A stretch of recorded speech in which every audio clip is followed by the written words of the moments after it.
আসসালামু আলাইকুম। আমার চ্যানেলে আপনাদের সকলকে স্বাগত।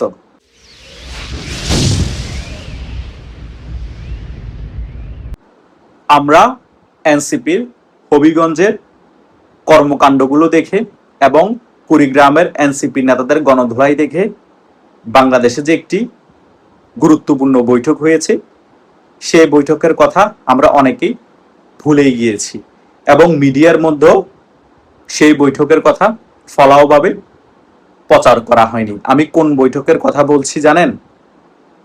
আমেরিকার এবং ডোনাল্ড ট্রাম্পের বিশেষ দূত সার্জিও গোরের সাথে বাংলাদেশের বর্তমান পররাষ্ট্রমন্ত্রী খলিল সাহেবের বৈঠকের কথা এবং বাংলাদেশের বর্তমান অর্থমন্ত্রী আমির খসরুর বৈঠকের কথা।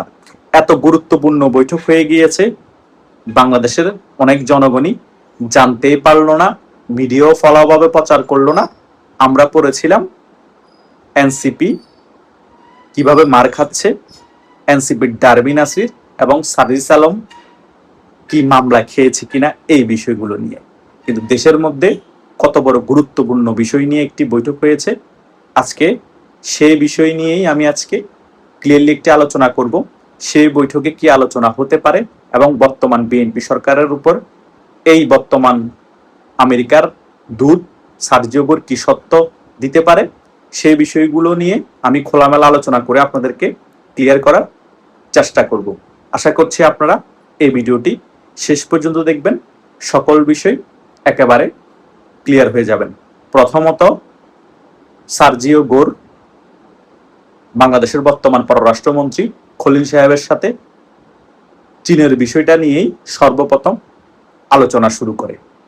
চীনকে বাংলাদেশে কোনো জায়গায় করিডোর দেয়া যাবে না এবং ওই সকল বিষয়ে চীনের সাথে কোনো আলোচনা আর বাড়ানো যাতে না হয় সেই বিষয়গুলো নিয়েও চাপ দেয় বর্তমান পররাষ্ট্রমন্ত্রী খলিল সাহেবকে আমেরিকার দূত সার্জিও গোর। এবং দ্বিতীয় আরেকটি বিষয় হচ্ছে যে তিস্তা চুক্তির বিষয় চীনের সাথে খুব অ্যাক্টিভলি বাংলাদেশ আলোচনা করছে, সে সকল বিষয়ও যাতে বাংলাদেশ আর বেশি আলোচনা না বাড়ায় সেই বিষয়েও চাপ দিয়েছে আমেরিকার বা ডোনাল্ড ট্রাম্পের দূত সার্জিও গোর। সার্জিও গোরের কথা হচ্ছে আমেরিকা কোনোভাবেই চীনের সাথে দহরম মহরম সম্পর্ক বাংলাদেশের মেনে নিবে না এবং চীনের সাথে অনেক বন্ধুত্বপূর্ণ সম্পর্ক যাতে বাংলাদেশ না করে সেই বিষয়টাও ক্লিয়ার করেছে। আর তৃতীয় বিষয় হচ্ছে ডক্টর ইউনূসের সরকারের আমলে নির্বাচনের 7 দিনের আগে দেশ বিরোধী যে চুক্তি করেছে আমেরিকার সাথে, সেই চুক্তিগুলো যাতে অক্ষরে অক্ষরে বর্তমান বিএনপি সরকার পালন করে সেই বিষয়গুলো একেবারে ক্লিয়ার করে বলেছে সার্জিও গোর। এখন অনেকেই আমাকে গতকালকে প্রশ্ন করেছে ইউটিউবে সাবস্ক্রাইবার, যে ভাই আমরা বিভিন্ন ইউটিউব চ্যানেলও দেখতে পাচ্ছি সার্জিও গোর নাকি আরো একটি সত্য দিয়েছে। সে সত্য হচ্ছে শেখ হাসিনার প্রত্যাবর্তন যদি বাংলাদেশে হয়, শেখ হাসিনার উপর কোনো ধরনের মব সন্ত্রাস যাতে করানো হয় তিনি যদি বাংলাদেশে ফিরে আসেন, এবং সেই বিষয়েও নাকি শেখ হাসিনাকে আমেরিকা সমর্থন জানাচ্ছে। এই বিষয়টাও নাকি বর্তমান বিএনপি সরকারের গুরুত্বপূর্ণ যারা মন্ত্রী আছে তাদের কাছে ক্লিয়ার করেছেন বৈঠকের মধ্যে। এই বিষয়টা কতটুকু সত্য নাকি মিথ্যা এখন আমি আপনাদেরকে 100% বলতে পারবো না। এটা অনেক ইউটিউবার আলোচনা করেছে, আমার ইউটিউবের সাবস্ক্রাইবাররা আমাকে এই প্রশ্ন করেছে, আমি জাস্ট আপনাদের কাছে এই বিষয়টা সে কারণে তুলে ধরলাম। এটা গুঞ্জনও হতে পারে, গুজবও হতে পারে, কিন্তু প্রথম যে 3টা বিষয় ওই 3টা বিষয় 100% আলোচনা হয়েছে এবং ওই বিষয়গুলোর উপরও অনেক বেশি গুরুত্ব দিয়েছে আমেরিকা। এবং পঞ্চম যে সত্য হচ্ছে সেটা হচ্ছে আমেরিকা যে সকল বিষয় নিয়ে বর্তমান যে বিএনপি সরকার আছে তাদের সাথে একেবারে একত্রিত হয়ে সিদ্ধান্ত নিবে, সেই সিদ্ধান্তর বাইরে গিয়ে বর্তমান বিএনপি সরকার কোনো দেশের সাথে অনেক বেশি ভালো সম্পর্ক করতেও পারবে না এবং খারাপ সম্পর্ক করতে পারবে না। মানে একেবারে আমেরিকার চাকর বানিয়ে ফেলার যে প্রক্রিয়া, সে প্রক্রিয়ায় আমেরিকা বিএনপিকে বার্তা দিয়ে দিয়েছে। তার মানে হচ্ছে আমেরিকার কথার বাইরে বর্তমান বিএনপি সরকার একটা পাও ফেলতে পারবে না।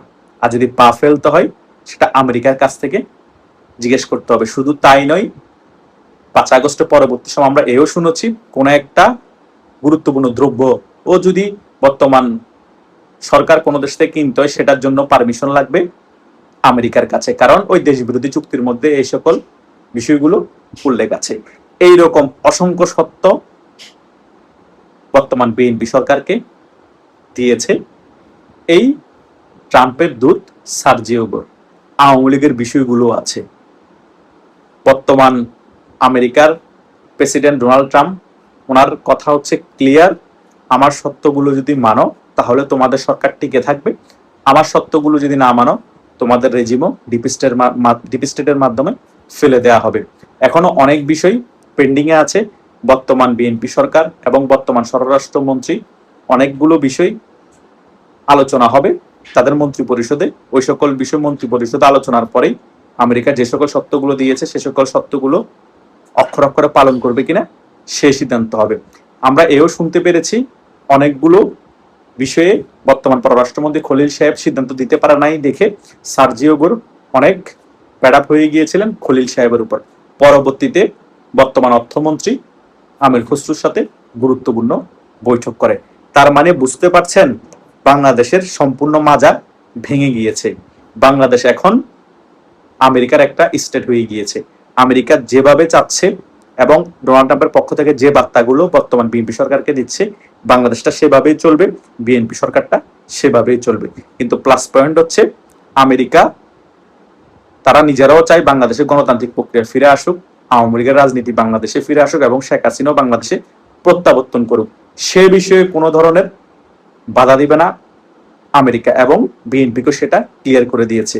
ভারতের সাথে এই সকল বিষয়ে আলোচনা করে সার্জিও গোর বাংলাদেশের বর্তমান অর্থমন্ত্রী এবং বর্তমান পররাষ্ট্রমন্ত্রীকে এই বিষয়টা ক্লিয়ারলি জানিয়ে দিয়েছে।